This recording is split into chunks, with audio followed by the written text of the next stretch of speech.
Hello there, gardeners! Today, we're talking about something you might not have considered: walnuts and composting. Should you toss them in your compost bin? Let's find out.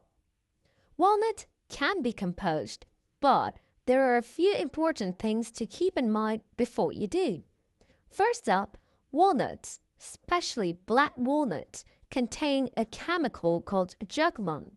This compound can be toxic to certain plants like tomatoes, peppers, and potatoes, and it can stop them from growing properly. Juglone does break down during composting, but it takes time.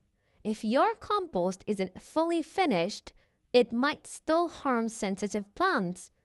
Second, walnut shells are really tough. They decompose much slower than most organic matter in your compost bin. Crushing or grinding them can help speed up the process. And lastly, walnut husks can sometimes carry mold or fungi. While this isn't always a big deal, it's something to keep in mind if your compost will be used for sensitive plants. So, how can you safely compost walnuts? Here are a few tips.